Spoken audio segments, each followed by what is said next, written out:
अस्सलाम वालेकुम स्टूडेंट्स। बेटा लास्ट लेक्चर जो हमारा था वो हमारा था working model of nervous system कि हमारे पास नर्वस सिस्टम काम कैसे करता है। आज जो हमारा लेक्चर नंबर 8 है जिसमें हमारे पास action controlled by the nervous system है कि नर्वस सिस्टम तमाम के तमाम एक्शन को कंट्रोल कैसे करता है। ये तो हमने कह दिया कि all the body functions are controlled by the nervous system, लेकिन अब इनको कंट्रोल किस तरह से किया जा रहा है वो have to discuss this point here. अब हम सबसे पहले बात करते हैं बेटा action control by the nervous system. तो सबसे पहले तो बात करते हैं एक्शन प्रोड्यूस्ड कैसे होता है। तो हमने कहा जो एक्शन प्रोड्यूस हो रहा है वो किसके थ्रू हो रहा है, नर्वस सिस्टम के ही थ्रू हो रहा है। यानी कि एक्शन प्रोड्यूस करने वाला भी नर्वस सिस्टम है और कंट्रोल करने वाला भी नर्वस सिस्टम है। अब बेटा ये एक्शन जो हमने अभी बात की ये दो तरह के होते हैं। अब कौन कौन सी दो टाइप्स आ जाती हैं। पहली बात को हम कहते हैं वॉलेंट्री एक्शंस और दूसरी को हम कहते हैं इनवॉलेंट्री एक्शंस। अब बेटा वॉलेंट्री से हम बात करते हैं वो तमाम के तमाम एक्शंस जो हमारी विल पर हमारी मर्जी पर मुनहसर होते हैं, डिपेंड करते हैं, उनका वॉलेंट्री एक्शन कहते हैं। जैसे कि एग्जांपल लेते हैं वॉकिंग, चलना ना चलना हमारी अपनी मर्जी है। ईटिंग, खाना खाना ना खाना हमारी अपनी मर्जी है।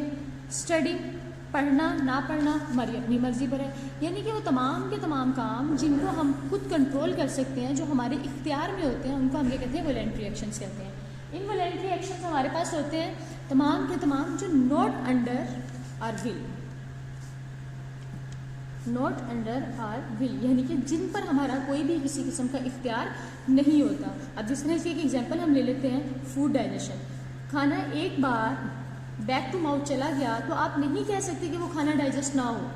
जो खाना डाइजेस्ट होना है उसने डाइजेस्ट होना ही होना है। ब्रीदिंग की हम बात करते हैं कि आप अगर कभी अपना सांस रोकना चाहें तो 1-2-3 मिनट के लिए तो आप रोक सकते हैं, लेकिन आप कहें कि आप मुसलसल ही अपना सांस रोक सकें तो ऐसा नहीं हो सकता, ये आपके कंट्रोल में नहीं है। ब्लिंकिंग ऑफ आइज, अगर आप अपनी पलकें झपकने की बात करते हैं आइज की, तो आप देखना कभी भी वो हमारे कंट्रोल में नहीं होता है, वो ऑटोमेटिकली होता है। फिर हम हार्ट बीट की बात करते हैं तो heart beat is just not in our control.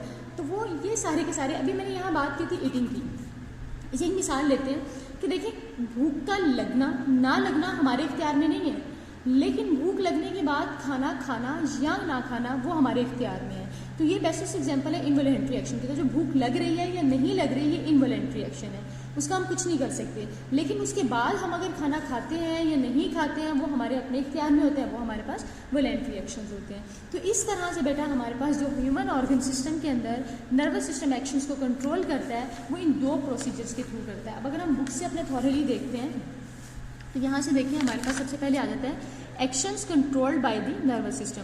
Voluntary actions की बात करते हैं, दो टाइप्स आ जाती हैं। The body actions which are perform under the conscious control, यानी कि जो हमारे इख्तियारात में आप अपने होशो हवास में अपने सारे काम परफॉर्म कर रहे हो, this are called the voluntary actions which are done after thinking over them are called the voluntary action, जिन पर सोचा जा सकता है। ठीक है, फॉर एग्जाम्पल स्पीकिंग, बोलना ना बोलना आपके अपने इख्तियार में, ईटिंग खाना, रीडिंग, वॉकिंग, उसके बाद running, clapping, all are the examples of the voluntary actions. Involuntary action की बात करते हैं the body action which are perform without involvement of the thinking process. बेटा ऑफकोर्स जिस चीज़ में हम सोच लेते हैं, ठीक है, वो हमारे पास हमारे इख्तियार में आ जाती है, लेकिन जिस चीज़ पे हम सोच भी ना सकें, हमारी सोच से पहले वो काम परफॉर्म हो जाए, तो वो हमारे पास इनवॉलेंट्री एक्शंस आ जाते हैं। एग्जाम्पल्स अभी मैंने आपको बताई है, not performed under the conscious control, heart beat, breathing, blinking of eyes, movement of the small intestines, bowel irritating movements आ जाती हैं हमारे पास, bowel movements, these are called the involuntary action. बेटा अब नेक्स्ट हमारे पास जो चीज़ चलती है वो हमारे पास आता है, इसी के एक पार्ट में हम थोड़ा सा कर लेते हैं, वो इसी लेक्चर का पार्ट होगा जिसमें हम बात करेंगे रिफ्लेक्स एक्शन की।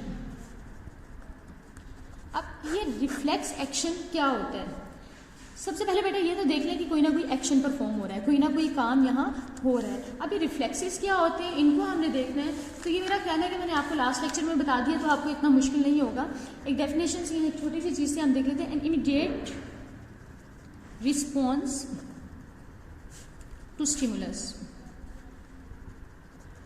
कोई चेंज आया, उस चेंज का फौरन से रिस्पॉन्स करना। लेट्स सपोज ये चीज़ गर्म थी, मैंने इसके ऊपर यूँ पहन को रखा तो मुझे वो चीज़ फील हुई, तो मैंने फ़ौरन से अपने हाथ को पुल बैक कर लिया। तो ये हमारे पास जो फ़ौरन से रिस्पॉन्स गया है किसका, स्टिमुलस का, जो मुझे गर्म फील हुआ है, ये हमारे पास क्या होता है, रिफ्लेक्स एक्शन होता है।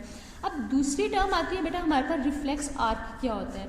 दोनों बहुत इंपॉर्टेंट है, एक्स्ट्रा शॉर्ट क्वेश्चन आ जाता है 9th में और आगे इंटर में आप इसको बहुत डिटेल में पढ़ेंगे रिफ्लेक्स एक्शन और रिफ्लेक्स आर्क को, उसके लिए आपको डेफिनेशंस का क्लियर होना ज़रूरी है। अब बेटा इसमें हम बात करते हैं pathways, pathway through which reflex action take place. ये मैंने एक डेफिनेशन लिखी है, अब इसको हम रीड करते हैं। एक वो रास्ता जिसके थ्रू क्या होता है, ये जो रिफ्लेक्स एक्शन है ये अपना काम कर रहा होता है। जिस तरह ये एक आपकी डेस्टिनेशन है, आप यहाँ हैं तो आपने इस डेस्टिनेशन तक जाना है, तो जाने के लिए यहाँ जो ट्रांसपोर्ट है जिसके थ्रू आप जा रहे हैं, जो रास्ता है वो हमारे पास क्या कहलाता है। अब ये समझे कि ये हमारे पास क्या हो गया, रिफ्लेक्स एक्शन हो गया। लेकिन यहाँ से रिफ्लेक्स एक्शन तक जाने के लिए, इसको यहाँ तक पहुँचने के लिए कोई ना कोई चीज़, कोई ना कोई रास्ता, कोई ना कोई ट्रांसपोर्ट तो यूज़ की जाएगी, तो उसको हम क्या कहते हैं, रिफ्लेक्स आर्क कहते हैं। चलिए इसकी एक और मिसाल ले लेते हैं, हम एग्जाम्पल से इसको मज़ीद क्लियर कर लेते हैं। हीट एक स्टिमुलस है, किसी चीज़ का हाथ जो है उसको लेट्स सपोज फील कर रहे हैं। यहाँ कौन से ऑर्गन्स पड़े हुए हैं, सेंसरी न्यूरॉन्स पड़े हुए हैं। अब ये सेंसरी न्यूरॉन्स जैसे पहले बताया था फौरन से इस मैसेज को पिक करते हैं, कहाँ भेज देते हैं, CNS के पास भेज देते हैं, सेंट्रल नर्वस सिस्टम के पास। यहाँ कौन से न्यूरॉन्स पड़े होते हैं, इंटर न्यूरॉन्स पड़े होते हैं। वो मैसेज को फौरन से क्या करते हैं, रीड करते हैं, यानी कि प्रोसेसिंग स्टार्ट करते हैं और उसके फौरन बाद कहाँ भेज देते हैं, इनको मोटर न्यूरॉन्स के पास भेज देते हैं। जैसे ही मोटर न्यूरॉन्स के पास मैसेज जाता है तो यहाँ हमारे पास क्या मौजूद होते हैं, अफेक्टर्स मौजूद होते हैं। अब जब अफेक्टर्स मौजूद हैं तो फौरन से कमांड किसको देते हैं, मसल्स को देते हैं। मैंने पहले भी बताया था अफेक्ट प्रोड्यूस करने के लिए हमारे पास मोस्टली बॉडी के अंदर क्या क्या होते हैं, मसल्स होते हैं और ग्लैंड्स होते हैं, ठीक है। और सेल्स की भी हमने बात की थी, टिश्यूज की भी बात की थी। तो यहाँ हमने कहा मसल ग्लैंड्स क्या थे, ये हमारे पास हैंड से, तो ये फौरन से क्या होते हैं, पुल बैक हो जाते हैं, यानी कि हम इनको पीछे कर लेते हैं।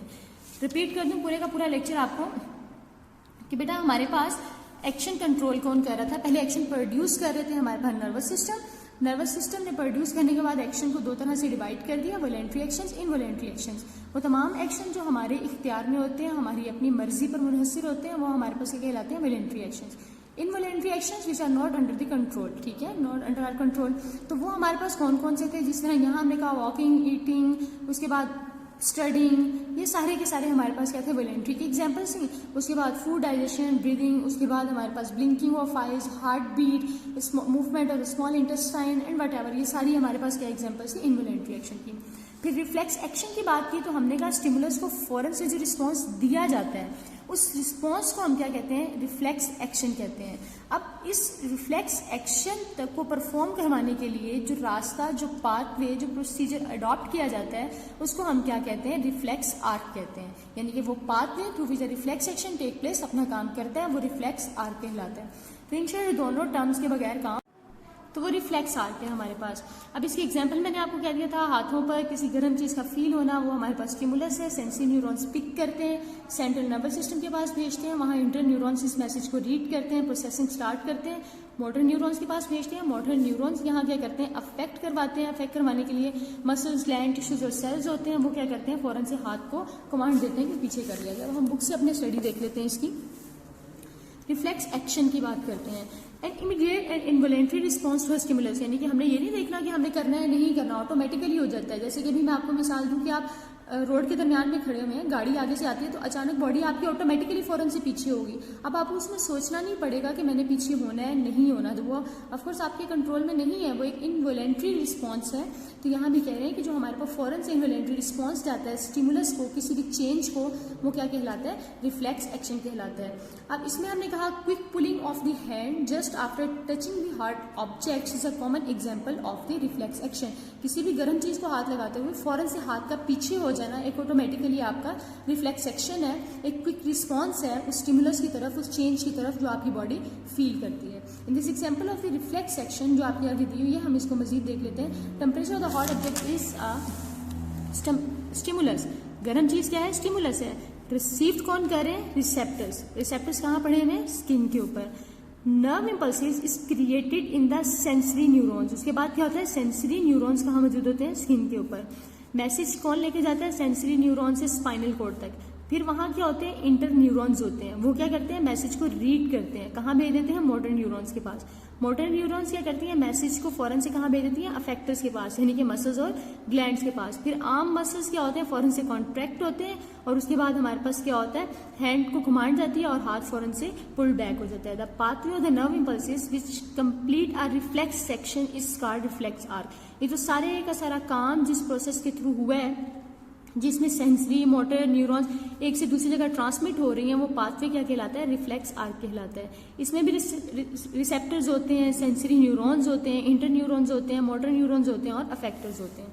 यहाँ देखिए हम एक एग्जांपल देख लेते हैं मजीद कि हमने किसी चीज को हाथ लगाया तो वहां हमारे पास स्किन के ऊपर, यहाँ से बात करते हैं कि हमने हॉट ऑब्जेक्ट को फील किया और हाथ लगाया, जैसे ही हाथ लगाया फौरन से वहां पेन रिसेप्टर स्किन के ऊपर एक्टिवेट हो जाते हैं। जैसे ही बेटा वो एक्टिवेट होते हैं तो फौरन से यहाँ से मैसेज आता है, मैसेज यहाँ से जाते जाते कहाँ जाते हैं, इंटर न्यूरॉन्स के पास यानी कि सेंट्रल नर्वस सिस्टम के पास, वहां से मैसेज जाता है स्पाइनल कॉर्ड के पास, स्पाइनल कॉर्ड ट्रांसमिट कर देता है वहां से फौरन से मैसेज को दोबारा, ये देखिए यहाँ से ये जा रहा है, यहाँ से दोबारा मैसेज वापस आ रहा है किसके पास, इंटर न्यूरॉन्स के पास। इंटर न्यूरॉन्स कहाँ भेज देते हैं, ये मसल्स पड़े हुए हैं हमारे पास, किसके मसल्स हैं, बाजू के, आर्म के।